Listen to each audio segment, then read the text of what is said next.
Plant FAQs. Japanese Asplenium nidus fern. My love affair with houseplants began with a single, unassuming fern.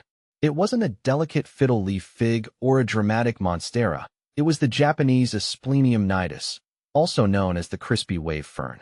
This fern, with its vibrant green, undulating fronds, stole a place in my heart and on my bookshelf, with its easygoing nature and undeniable charm.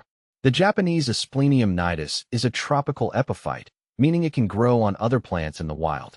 In our homes, it flourishes in pots, adding a touch of the rainforest to any space.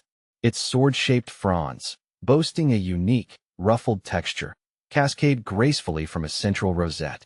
This fern isn't just aesthetically pleasing. It's a natural air purifier, removing toxins like formaldehyde and volatile organic compounds from our living environment. How to care for Japanese Asplenium nidus fern. The good news?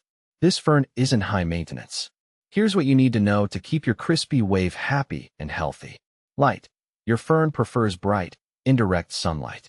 Avoid harsh, direct rays that can scorch the leaves. An east-facing window is an ideal spot. Watering. Ferns love consistent moisture, but not soggy soil. Water deeply when the top inch of soil feels dry to the touch. During the winter months, you can reduce watering frequency. Humidity. As a tropical native, the Japanese Asplenium nidus thrives in a humid environment. Group your fern with other humidity-loving plants or use a pebble tray filled with water to increase the moisture in the air. Soil.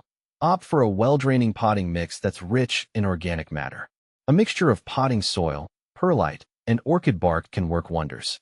Fertilizer. During the growing season, spring, and summer, a light application of liquid fertilizer once a month can give your fern a boost. Is the Japanese Asplenium nidus fern toxic to cats? This is a crucial question for cat owners like myself. Unfortunately, the answer is yes. The Japanese Asplenium nidus fern is mildly toxic to cats. The fronds contain saponins, which can cause stomach upset, vomiting, and diarrhea if ingested.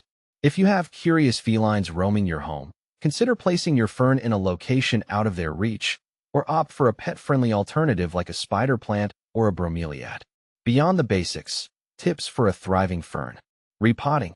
As your fern grows, it might need a larger pot to accommodate its expanding root system. Repot every 2 to 3 years in spring using fresh potting mix. Propagation. Want to share the love? You can propagate your Japanese Asplenium nidus fern by dividing the rhizome, the fleshy rootstock, when repotting. Common problems. Brown or crispy leaves can indicate underwatering, low humidity, or excessive sunlight. Yellowing fronds might point to overwatering or a lack of nutrients. Address the underlying cause to revive your fern. With a little TLC, your Japanese Asplenium nidus fern will reward you with years of lush, textured foliage, bringing a touch of the tropics indoors. So, why not give this easy-to-care-for beauty a try?